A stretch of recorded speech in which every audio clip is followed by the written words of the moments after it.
যেসব সংস্কারে মতৈক্য হবে তা নিয়ে জাতীয় চার্টার বলছে বিএনপি। ভোটের পর সংস্কার বাস্তবায়ন করবে নির্বাচিত সরকার।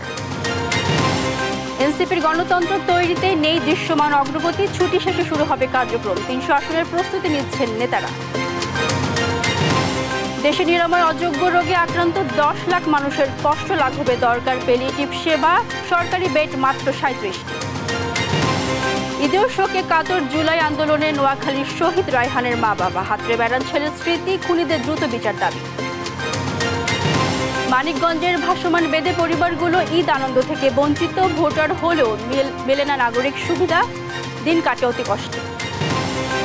সব অংশীদারদের উপর সমপরিমাণ শুল্ক আরোপ করছেন ট্রাম্প, শেয়ার বাজারে ধস, বাণিজ্য যুদ্ধ মোকাবেলায় প্রস্তুত ইউ। এবং আঞ্চলিক ক্রিকেট সংস্থার অভাবে ঢাকার বাইরের ক্রিকেটাররা থাকছে নির্বাচন প্রক্রিয়ার বাইরে, অভিমত মিনহাজুল আবিদিন নান্নু।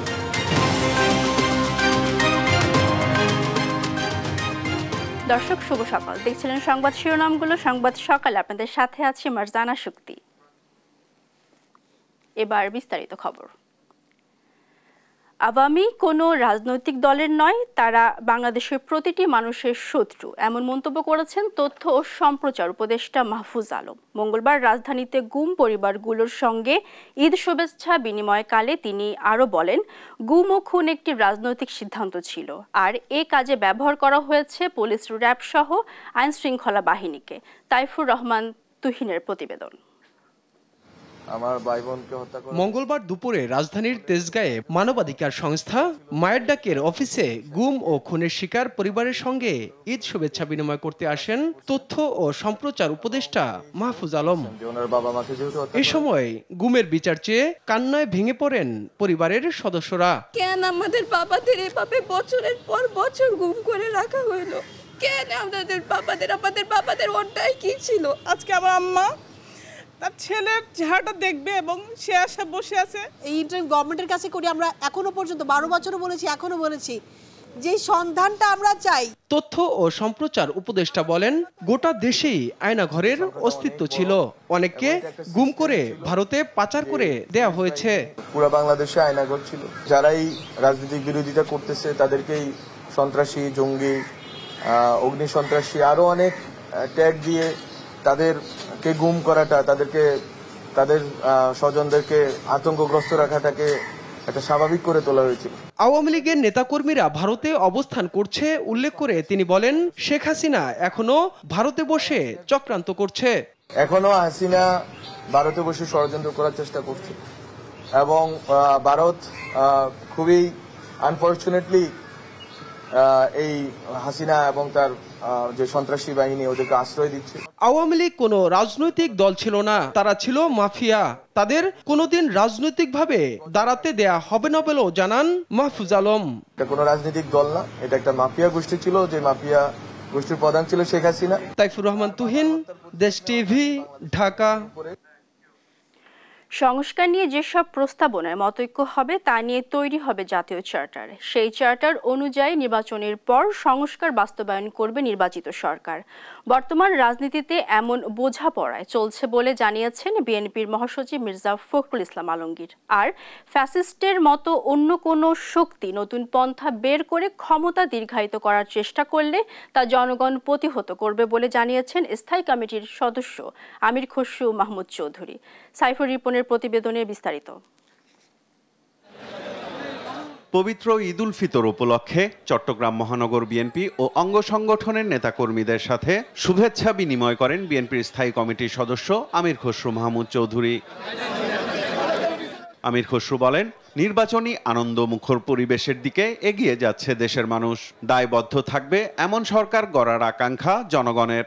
ফ্যাসিস্ট একটা শক্তি, আবার আরেকটা শক্তি আছে যারা ফ্যাসিস্ট একভাবে ক্ষমতা দখল করে থাকে, আবার আরেকটা শক্তি দেখা যায় তারা অন্যভাবে ক্ষমতায় থাকার জন্য তাদের আরেকটা নতুন নতুন পন্থা বাইর করে। তারাও যাতে না পারে জনগণের সামনে দাঁড়াতে, ফ্যাসিস্টরা যেভাবে দাঁড়াতে পারে নাই তারাও যাতে না পারে, সেই জন্য বাংলাদেশের মানুষ প্রস্তুত। এদিকে ঠাকুরগাঁয়ে নিজ বাসভবনে দলীয় নেতাকর্মী ও সাধারণ মানুষের সঙ্গে ঈদের শুভেচ্ছা বিনিময় করেন বিএনপি মহাসচিব মির্জা ফখরুল ইসলাম আলমগীর। প্রধান উপদেষ্টার চীন সফর ইতিবাচক হিসেবে উল্লেখ করেন তিনি। ইতিপূর্বে আওয়ামী লীগ সরকারের আমলে একতরফাভাবে চীনের সঙ্গে একটা দলের সঙ্গে সম্পর্ক গড়ে উঠেছিল, কিন্তু এই সরকারের পরিবর্তনের সঙ্গে সঙ্গে চীন তার যে চিন্তাভাবনাগুলো পরিবর্তন করেছে, চীন এখন প্রায় সবগুলো রাজনৈতিক দলের সঙ্গেই কথাবার্তা বলছে। আর বিশেষ করে প্রধান উপদেষ্টা তো সরকার প্রধান মানে হচ্ছে বাংলাদেশের প্রতিনিধিত্ব তিনিই করেন। বাংলাদেশের চীনের যে বিনিয়োগ সেটাও অনেক বেশি, এবং চীন কমিটও করেছে যে তারা আগামী দিনগুলোতে এই উৎপাদনে উন্নয়নে তারা বিনিয়োগ করবে। বিএনপি মহাসচিব কথা বলেন দেশের রাজনৈতিক গতি প্রকৃতি নিয়েও। যেটা কথা আছে সেটা হচ্ছে যে যেগুলোতে কনসেনসাস হবে, মতের ঐক্য হবে, সেগুলো সামনে নিয়ে আপনার নির্বাচন হবে, এবং সেই নির্বাচনের পরে আপনার তারা আগেই একটা আপনার চার্টার অফ রিফর্মস একটা তৈরি হবে, সেটা একটাই আপনার রাজনৈতিক দলগুলো স্বাক্ষর করবে, এবং যারা নির্বাচিত হবেন তারা সেই সংস্কারগুলোকে তারা ইমপ্লিমেন্ট করবেন। রাজনৈতিক দল হিসেবে জনগণকে সম্পৃক্ত রেখেই কর্মসূচি অব্যাহত রাখবে বিএনপি, বলেন মির্জা ফখরুল ইসলাম আলমগীর। আমরা ইফতার কর্মসূচি দলকে সুসংগঠিত করবার জন্য সাইফুল রিপন, দেশ টিভি, ঢাকা। আত্মপ্রকাশের 1 মাস পার হলেও নিবন্ধনের কোনো উদ্যোগ নেই নবগঠিত রাজনৈতিক দল জাতীয় নাগরিক পার্টির। এখনও দৃশ্যমান অগ্রগতি দেখা যায়নি দলের গণতন্ত্র বিধিমালা, নির্বাচনী ইশতেহার তৈরি সহ দল নিবন্ধনের পূর্বশর্ত পূরণে। তবে দলটির নেতারা জানান ঈদের ছুটি শেষে পুরোদমে শুরু হবে সাংগঠনিক কার্যক্রম। নির্বাচন যখনই হোক 300 আসনের জন্য প্রস্তুত এনসিপি। পূর্বগঠিত 450 থানা উপজেলার নাগরিক কমিটির অনেকেই যোগ দেবেন নাগরিক পার্টিতে। আরও জানাচ্ছেন জান্নাতুল মোহনা। 28 ফেব্রুয়ারি মহা ধুমধাম ও বর্ণিল আয়োজনে আত্মপ্রকাশ করে নতুন রাজনৈতিক দল জাতীয় নাগরিক পার্টি এনসিপি। এরপর রমজান জুড়ে বিভিন্ন রাজনৈতিক দল জুলাই গণ অভ্যুত্থানের আহত ও শহীদ পরিবারের সদস্যদের সঙ্গে ইফতার কার্যক্রম চালায় দলটি। শেষ দিকে নিজ নিজ নির্বাচনী এলাকায় ব্যাপক শোডাউন সহ জনসংযোগ করতে দেখা যায় কেন্দ্রীয় নেতাদের। এরই ভেতর 20 এপ্রিলের মধ্যে নতুন দল নিবন্ধনের জন্য আহ্বান জানান নির্বাচন কমিশন। যদিও তা রাষ্ট্র সংস্কার আন্দোলনের রিটের প্রেক্ষিতে স্থগিত করেন আদালত। এ নিয়ে কোনো আইনি পদক্ষেপ নেয়নি এনসিপি। দলের যুগ্ম সদস্য সচিব মুশফিকুস সালেহিন জানান, ঈদের পর পুরো দমে মাঠে নামবে এনসিপি। ইতোমধ্যে প্রস্তুত সদস্য ফর্ম। থানা উপজেলা পর্যায়ে নাগরিক কমিটির অনেকেই যোগ দিবেন এনসিপিতে। নাগরিক কমিটি যখন গঠন করা হয়েছিল, আমাদের 450 থানা উপজেলায় কমিটি অলরেডি ছিল। এদের মধ্যে একটা অংশ রয়েছেন যারা আসলে রাজনীতিতে যুক্ত হতে চান, সক্রিয় রাজনীতিতে। তো আমাদের আসলে সেটা প্রস্তুত রয়েছে। এটা জাস্ট একটা আপনার দাপ্তরিকভাবে এটাকে অ্যাপ্রুভ করাটাই শুধুমাত্র একটা সময়ের ব্যাপার বলে। দ্রুতই দল নিবন্ধনের সব প্রক্রিয়া সম্পূর্ণ করার আশা জানান যুগ্ম মুখ্য সমন্বয়ক তরিকুল ইসলাম। বলেন, 300 আসনে লড়াইয়ে প্রস্তুত এনসিপি। আমরা যদি আমাদের সাংগঠনিক কার্যক্রম যদি আমরা ভালোভাবে সম্পন্ন করতে পারি, তাহলে অবশ্যই সেই ক্ষেত্রে আমাদের সারা দেশের 300টি আসনে আমরা প্রার্থী দিতে সক্ষম হব। খুব দ্রুত সময়ের মধ্যে আমরা নিবন্ধনের জন্য যে প্রাথমিক যে ক্রাইটেরিয়া, যে জায়গাগুলো আছে, সেগুলো আমরা সম্পন্ন করতে পারব। 1 মাস পেরিয়ে গেলেও এখনো দলের গঠনতন্ত্র বিধিমালা, নির্বাচনী ইশতেহার প্রকাশ করেনি এনসিপি। যদিও নির্বাচন নিয়ে প্রধান উপদেষ্টার ঘোষিত সময় দল গোছানোর জন্য যথেষ্ট বলে মনে করছেন দলটির নেতাকর্মীরা। জান্নাতুল মোহনা, দেশ টিভি, ঢাকা। দেশে নিরাময় অযোগ্য রোগে আক্রান্ত প্রায় 10 লাখ মানুষের প্যালিয়েটিভ সেবা দরকার হলেও সরকারি পর্যায়ে বেড সংখ্যা মাত্র 37টি। নেই বিশেষজ্ঞ চিকিৎসক ও দক্ষ নার্স। অসহ্য ব্যথা যন্ত্রণা কিছুটা কমিয়ে শারীরিক মানসিক প্রশান্তি দেয় এই চিকিৎসা সেবা। এসজিডি লক্ষ্যমাত্রায় প্রান্তিক পর্যায়ে এ সেবা প্রদানের শর্ত থাকলেও সেবা দেওয়া হয় শুধুমাত্র শাহবাগের বাংলাদেশ মেডিকেল বিশ্ববিদ্যালয়। এমনকি নানা জটিলতায় পাওয়া যায় না মরফিনের মতো প্রয়োজনীয় ঔষধ। হাসান মাহমুদের রিপোর্টে বিস্তারিত।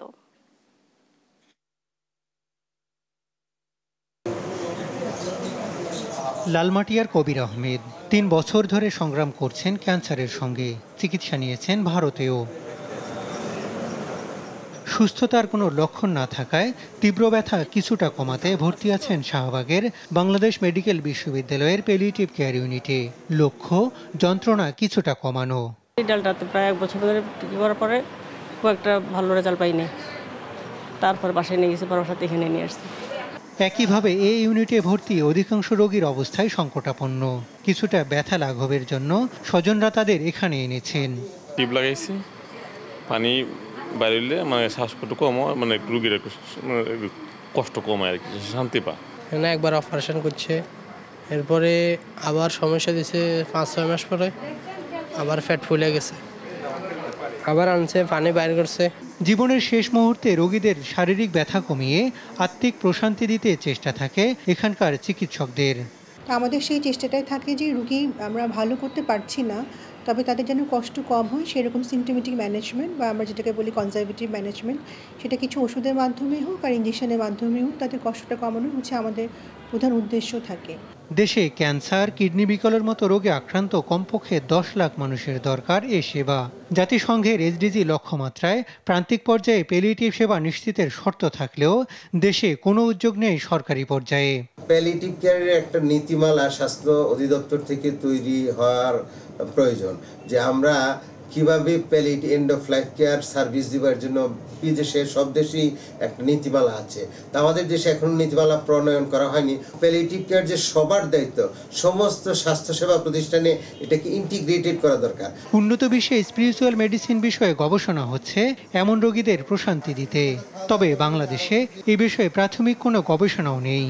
ক্যান্সার বিশেষজ্ঞ আমাদের দেশে অনেক আছেন, কিন্তু ওনারা আমাদের এখানে যে লিম্ফিডিমা কেয়ার হয় এবং অ্যাডভান্স পেইন ম্যানেজমেন্টের সমস্ত কিছু করা হয়, মরফিন অ্যাভেলেবল আছে, এটা দিনাজপুর, রংপুর, বগুড়ার মানুষ হয়তো অনেকে জানেন না। তো যদি রেফারেল সিস্টেমটা চালু করা যেত, যে ক্যান্সার রোগীরা ক্যান্সার পরবর্তী চিকিৎসার জন্য প্যালিয়েটিভ মেডিসিন ডিপার্টমেন্ট বা এই প্যালিয়েটিভ মেডিসিনের কোনো সেন্টারের সঙ্গে যোগাযোগ রাখবেন, তাহলে বোধহয় আরও ভালো সেবা তারা নিতে পারতেন। এ অবস্থায় অন্তত উপজেলা পর্যায়ের চিকিৎসকদের প্রাথমিক প্রশিক্ষণের আওতায় আনা দরকার বলে মত বিশেষজ্ঞদের। হাসান মাহমুদ, দেশ টিভি, ঢাকা। 5 অগস্ট রাজধানীর বাড্ডায় বিজয় মিছিলে যোগ দিলে পুলিশের গুলিতে নিহত হন মোহাম্মদ রায়হান। তিনি নোয়াখালীর মোজাম্মেল হোসেন ও আমেনা দম্পতির একমাত্র ছেলে। গুলশান কমার্স কলেজ থেকে এইচএসসি পরীক্ষা দিলেও ফল প্রকাশের আগেই জীবন হারান পুলিশের গুলিতে। এই ঈদে বাবা মায়ের কাছে নেই রায়হান, নেই তার হাসি মুখ, নেই ঈদের নতুন জামা কেনার আনন্দ। শুধু রয়ে গেছে এক শূন্যতা, এক অপূর্ণতা আর চোখের জলে ভিজে যাওয়া স্মৃতির পাতাগুলো। সহকর্মী মওলা সুজনের পাঠানো তথ্য ছবিতে জানাচ্ছেন অঙ্কন চৌধুরী।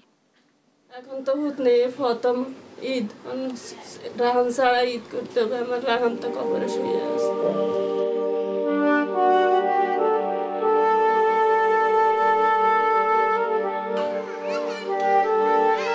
নোয়াখালীর মোহাম্মদ রায়হান 5 আগস্ট রাজধানীর বাড্ডায় বিজয় মিছিলে যোগ দিলে পুলিশের গুলিতে নিহত হন। তিনি নোয়াখালীর মোজাম্মেল হোসেন ও আমেনা দম্পতির একমাত্র ছেলে। গুলশান কমার্স কলেজ থেকে এইচএসসি পরীক্ষা দিলেও ফল প্রকাশের আগেই পুলিশের গুলিতে মারা যান তিনি।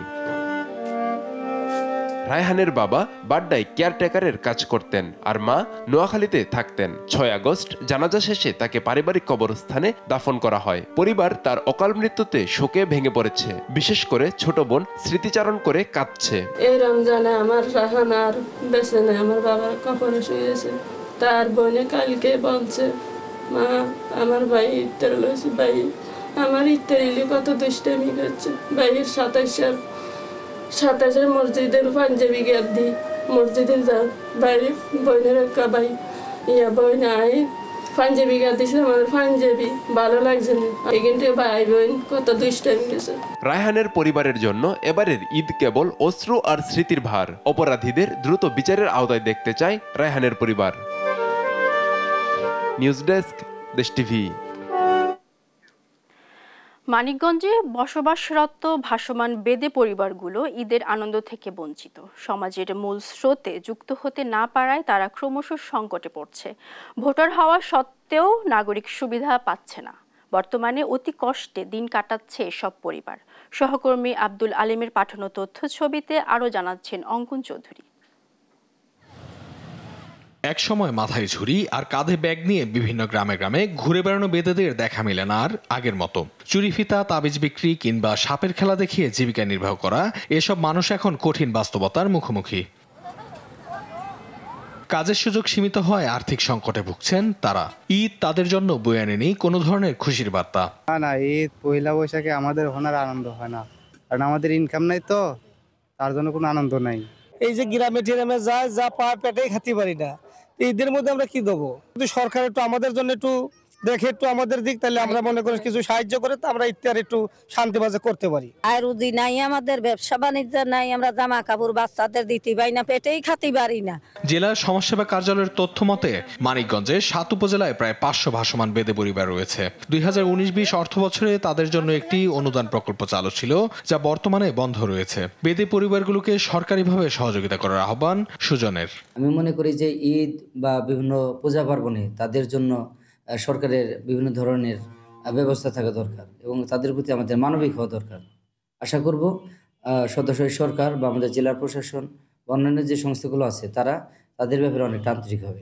সংশ্লিষ্ট দপ্তরের সঙ্গে আলোচনা করেই ঈদ সহ পরবর্তী সময়ে বেদে সম্প্রদায়ের জন্য সহায়তার ব্যবস্থা করা হবে বলে জানান জেলা প্রশাসক। সমাজসেবা অধিদপ্তরের মাধ্যমে একটা ব্যবস্থা নিব। পাশাপাশি আমাদের যে সামাজিক নিরাপত্তামূলক কর্মসূচি আছে আমাদের ত্রাণ শাখা থেকে জেলা প্রশাসনের, এখান থেকেও আমরা একটা ব্যবস্থা নিব। আধুনিক সভ্যতায় পিছিয়ে পড়া বেদে সম্প্রদায়ের পাশে থেকে সার্বিক সহযোগিতা করবে সরকার, এমনটাই প্রত্যাশা সবার। নিউজ ডেস্ক, দেশ টিভি। ঈদের দ্বিতীয় দিনেও রাজধানীর রাস্তায় ছিল না চিরচেনা যানজট। ভোগান্তির সিগন্যালগুলোতে খুব দ্রুতই পার হয়েছে যানবাহন। ঢাকার রাস্তায় যাত্রী কম থাকলেও খুশি গণপরিবহনের কর্মীরাও। ফাঁকা ঢাকায় স্বস্তির যাতায়াতে খুশি রাজধানীবাসী। তবে দ্রুত যানবাহনের কারণে কিছুটা বাড়ছে দুর্ঘটনার সংখ্যা। হাসান মাহমুদের রিপোর্টে বিস্তারিত। সকাল 10টার রাজধানীর কাকরাইল মোড়। সাধারণ সময় দীর্ঘ যানজটের এ মোড়ে নেই চিরচেনা দৃশ্য। সিগন্যালও সহজেই পার হচ্ছে সব ধরনের যানবাহন। অনেকেই বের হচ্ছেন পুরো পরিবার নিয়ে। ছুটির এ সময়টা উপভোগ করছেন রাজধানীবাসী। রাস্তায় ট্রাফিক পুলিশ থাকলেও খুব বেশি বেগ পেতে হচ্ছে না তাদের। ফাঁকা রাজধানীতে খুব কম সময়ে গন্তব্য যেতে পারায় খুশি সাধারণ মানুষ। হ্যাঁ, গাড়ি ঘোড়াও চলছে, ক্যাব পাইছি ভালোই, আজকে ক্যাব নাই, এইভাবেই চলতেছে। রাস্তাও ফাঁকা, মনে করেন যাত্রীও নেই, আজকে মনে জমা ওঠে। রাজধানীতে গণপরিবহন ছিল তুলনামূলক কম। যেসব বাস চলছে সেগুলোতেও যাত্রী ছিল অনেকটাই কম। তবে কম সময়ে ট্রিপ শেষ করতে পারায় পুষিয়ে নিচ্ছেন বলে জানান শ্রমিকরা। চন্দ্রা থেকে সদরঘাট আসতে 3.5 ঘন্টা 4 ঘন্টা লাগতো, এখন 2 ঘন্টা লাগতেছে না, 2 ঘন্টা কমই সময় লাগে, রাস্তা ফাঁকা। আর আগে জাকার যাওয়ার জন্য 10টা বেশি, যার মনে চালে দেয় না চালে না 10টা বেশি। আগে আসতাম 3 ঘন্টা, এখন আসতেছি 20 মিনিট। তবে অধিকাংশ রাস্তা ফাঁকা থাকায় গাড়ির গতি ছিল অনেক বেশি। দুর্ঘটনা এড়াতে গতি নিয়ন্ত্রণের আহ্বান ট্রাফিক বিভাগের। হাসান মাহমুদ, দেশ টিভি, ঢাকা। ঈদের ছুটিতে সমুদ্রের ঢেউ আর পাহাড়ের স্নিগ্ধতা উপভোগ করতে পর্যটকদের ভিড় জমেছে দেশের বিভিন্ন পর্যটন কেন্দ্রে। কক্সবাজার, কুয়াকাটা, রাঙামাটি, খাগড়াছড়ি, চট্টগ্রাম, মৌলভীবাজার সহ পর্যটন সমৃদ্ধ এলাকায় ঈদের আমেজ বিরাজ করছে। পরিবার পরিজন নিয়ে ঈদ উদযাপনে ভ্রমণ প্রেমীরা আনন্দ ভাগাভাগি করছেন প্রকৃতির সৌন্দর্যের সঙ্গে। অঙ্কন চৌধুরীর রিপোর্টে বিস্তারিত। ঈদের ছুটিতে দেশের পর্যটন স্পটগুলোতে মানুষের ঢল নেমেছে। কক্সবাজারের সমুদ্র সৈকতে ঈদের আনন্দ আর ঢেউয়ের গর্জন একসঙ্গে উপভোগ করছেন হাজারো মানুষ। অনেক বেশি ভালো লাগছে, এবারে ঈদ অনেক বেশি সুন্দরভাবে উদযাপন করতে পারছি এই কক্সবাজারের সৌজন্যে। পটুয়াখালীর কুয়াকাটা সমুদ্র সৈকতেও ঈদের আনন্দে মেতেছে পর্যটকরা। সৈকতের নোনা জলে গা ভিজিয়ে প্রিয়জনদের সঙ্গে সেলফি তুলে আর প্রাকৃতিক সৌন্দর্য উপভোগ করে আনন্দ ভাগাভাগি করছেন তারা। প্রাকৃতিক সৌন্দর্য এত নয়নাভিরাম যে মনে হয় যে পানি এবং আকাশ মিশে গেছে। ঈদের দ্বিতীয় দিন রাঙামাটির বিনোদন কেন্দ্রগুলোতেও দর্শনার্থীদের ভিড়ে মুখরিত। বিভিন্ন বিনোদন কেন্দ্রে পর্যটকদের উপস্থিতি লক্ষ্য করা যাচ্ছে। খাগড়াছড়ি পর্যটন কেন্দ্রগুলোতেও স্থানীয় দর্শনার্থীরা ঘুরতে আসছেন। তবে এবার পর্যটকের সংখ্যা তুলনামূলকভাবে কম থাকলেও নিরাপত্তা ব্যবস্থা জোরদার করা হয়েছে। চট্টগ্রামের ফয়েজ লেক ওয়াটার পার্কে ঈদের দ্বিতীয় দিনেও ছিল দর্শনার্থীদের উপচে পড়া ভিড়। পরিবারের সব বয়সের সদস্যরা ওয়াটার পার্কের বিভিন্ন রাইড আর প্রাকৃতিক সৌন্দর্য উপভোগে মগ্ন ছিলেন। পরিবেশটা সুন্দর, পাহাড়, পার্কটা সুন্দর, ছেলেমেয়েরা খেলা করতেছে, সব মিলে আলহামদুলিল্লাহ খুব ভালো। মৌলভীবাজারের চা বাগান ও অন্যান্য পর্যটন কেন্দ্রগুলোতেও ঈদের ছুটির দিনে দর্শনার্থীদের উপস্থিতি ছিল লক্ষণীয়। পাহাড়, চা বাগান আর প্রাকৃতিক মোহনীয় দৃশ্যাবলীর মাঝে আনন্দ ভাগাভাগি করছেন পর্যটকরা। থেকে আসছি 2500, ওখান থেকে আসছি, ঘোরার জন্য আসছি, ঘুরতেছি, ভালো লাগতেছে। শরীয়তপুরে ঈদ উপলক্ষে দেশের বিভিন্ন জেলা থেকে পর্যটকরা মডার্ন ফ্যান্টাসি ও চিড়িয়াখানায় ভিড় জমিয়েছেন। আমার ছোট ভাই বোনদের নিয়ে এসেছি, ভালো লাগছে, এটা আমি প্রথম এসেছি এখানে। দিনাজপুরের স্বপ্নপুরীতেও দর্শনার্থীদের উপচে পড়া ভিড় লক্ষ্য করা যাচ্ছে। দেশের বিভিন্ন স্থান থেকে লোকজন এখানে বেড়াতে আসছেন। বিনোদনমূলক আয়োজনের কারণে ঈদের ছুটিতে স্বপ্নপুরী উৎসবমুখর পরিবেশ ধারণ করেছে। দেশের পর্যটন কেন্দ্রগুলোতে কোলাহলমুক্ত পরিবেশে পরিবারের সঙ্গে ঈদ উদযাপন করে সবাই মেতে উঠেছেন উৎসবের আমেজে। অঙ্কন চৌধুরী, দেশ টিভি। সাতক্ষীরার আশাশুনিতে খোলপেটুয়া নদীর বেড়িবাঁধ ভেঙে প্লাবিত হয়েছে অন্তত 10টি গ্রাম। ভাঙনের দ্বিতীয় দিনেও বিকল্প বাঁধ নির্মাণ না করতে পারায় পানিবন্দী হয়ে পড়েছেন প্রায় 15,000 মানুষ। সবাই যখন ঈদ উদযাপন করছে তখন পানিতে নিমজ্জিত এই মানুষগুলো এখনো পাননি কোনো সহায়তা। সহকর্মী শরীফুল্লাহ কায়সার সুমনের রিপোর্ট, জানাচ্ছেন আপন অপু। সারা দেশের মানুষ যখন মহাসমারোহে ঈদ উদযাপন করছে তখন বানের জলে ভাসছে সাতক্ষীরার প্রায় 15,000 মানুষের স্বপ্ন। বাঁধ ভেঙে তলিয়ে গেছে ঘর বাড়ি, ফসলি জমি, ভেসে গেছে পুকুর ও মাছের ঘের। আমাদের রাত্রি পানিতে সব তলিয়ে গেছে, পুকুর টুকুর, মিষ্টি পুকুরের পানি টানি সব নষ্ট হয়ে গেছে। খাবার পানি টানি অসুবিধে খুব, খাবার পানি টানি নেই, আর এমনি বাথরুম টুম কিছু নেই, মানে কোনো কোনো জিনিস নেই। আমাদের অনেক ঘর বাড়ি পুড়ে গেছে, ক্ষয়ক্ষতি বহুত ক্ষয়ক্ষতি হয়ে গেছে। সোমবার সকালে আশাশুনিতে খোলপেটুয়া নদীর ভাঙনে বিলীন হয়ে যায় বিছট গ্রামের প্রায় 150 ফুট দৈর্ঘ্যের বেড়িবাঁধ। প্লাবিত হয় 10টির মতো গ্রাম। দেখা দিয়েছে মানবিক বিপর্যয়। আমরা এখানে প্রায় 1,500-2,000 মতো লোক আমরা কাজকাম শুরু করি এবং বাঁধ মোটামুটি একটা আটকানোর অবস্থায় চলে যায়। দুর্গতরা বলছেন শিগগিরই বিকল্প বাঁধ নির্মাণ করা না গেলে প্লাবিত হবে নতুন নতুন এলাকা। দ্রুত বাঁধ নির্মাণে সবার সহযোগিতা চাইলেন স্থানীয় জনপ্রতিনিধি। সুপেয় পানির অভাব এবং খাদ্য অভাব দেখা যাচ্ছে। এই নদীতে সার ভাটার সময় 35 হাত পানি থাকে এবং জোয়ারের সময় আরো 20 হাত পানি ওঠে। পানি উন্নয়ন বোর্ড জানিয়েছে ইতোমধ্যে বাতিল করা হয়েছে কর্মকর্তাদের ছুটি। আর উপজেলা নির্বাহী কর্মকর্তা বলছেন জরিপের পর দেয়া হবে সহায়তা। দ্রুত বিকল্প বাঁধ নির্মাণ করে ভোগান্তি লাঘবের দাবি দুর্গতদের। নিউজ ডেস্ক, দেশ টিভি। কোরিয়ান প্রযোজক আর রাজশাহীর নির্মাতা মিলে বানিয়েছেন স্বল্প দৈর্ঘ্য চলচ্চিত্র হুইসপার অব নেচার। বান্দরবানে এর শুটিং শেষ হয়েছে। এমফিলের গবেষণায় অংশ হিসাবে বানানো হচ্ছে সিনেমাটি। পড়াশোনার অংশ হলেও এই সিনেমা পাঠানো হবে বেশ কয়েকটি আন্তর্জাতিক চলচ্চিত্র উৎসবে। কাজী শাহেদের প্রতিবেদন। দক্ষিণ কোরিয়ার ডংসিও ইউনিভার্সিটির ফিল্ম অ্যান্ড ভিএফএক্স বিভাগে পড়াশোনা করছেন নাজমুস গালিব তন্ময়। গবেষণার অংশ হিসেবে তাকে নির্মাণ করতে হতো একটি স্বল্পদৈর্ঘ্য চলচ্চিত্র। তাতে এগিয়ে আসেন চলচ্চিত্র বোদ্ধা ও প্রযোজক সাং হান চো। কোরীয় প্রযোজক আর রাজশাহীর পরিচালক মিলে নির্মাণ করেছেন হুইসপার অব নেচার, যার শুটিং শেষ হয়েছে পার্বত্য জেলা বান্দরবনে। আমরা যারা গবেষণা করি পাশাপাশি আমাদেরকে অন্তত 25 থেকে 20 মিনিটের স্বল্পদৈর্ঘ্য চলচ্চিত্র বানিয়ে সেটার উপরে আবার থিসিস পেপার করতে হয়। সেই কারণেই আর কি আমার এই সিনেমাটা, এবং প্রযোজক আমার প্রফেসর, দক্ষিণ কোরিয়ার খুবই নামকরা একজন প্রযোজক, পাশাপাশি পরিচালকও।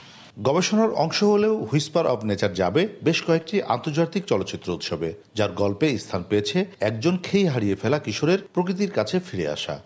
এই যে দ্রুত এগিয়ে চলা সভ্যতা, এই সভ্যতার সাথে অনেকেই আমরা তাল মিলাতে চেষ্টা করতে গিয়ে আমরা জীবনের সত্যিই খেই হারিয়ে ফেলছি। তবে এটাও তো সত্য যে আমাদেরকে আলটিমেটলি একটা সহজ জীবন ফিরতে হবে। তো সেই সহজ জীবনে আমি একটা বালককে ফেরানোর চেষ্টা করেছি, যে বালক নদী এবং পাহাড় পেরিয়ে তার নিজস্ব আলোয় পৌঁছবে। চলচ্চিত্র নির্মাণে তরুণদের এগিয়ে আসাকে ইতিবাচকভাবেই দেখছেন নির্মাতারা। রাজশাহীতে অনেক নির্মাতারা কাজ করছে, কিছু সিনিয়র নির্মাতারা ছিল, ওরা রেগুলার কাজ করছে, নতুনরাও অনেক কাজ করছে। এখন আমি নতুনদের একটা কথা বলতে চাই, হচ্ছে তোমরা ভালোভাবে কাজ করো, ভালো ভালো টপিক নিয়ে কাজ করো, আর ভালো ভালো টপিক নিয়ে কাজ করলে আমাদের রাজশাহীর জায়গাটা অনেক ডেভেলপ হবে। নির্মাতা জানান এই গল্প জীবনে ফেরার আহ্বান জানাবে দর্শককে। পাশাপাশি সিনেমায় দেখানো গ্রাম ও পাহাড়ের প্রাকৃতিক দৃশ্য চোখকে দেবে পরম প্রশান্তি। কাজী শাহেদ, দেশ টিভি, রাজশাহী।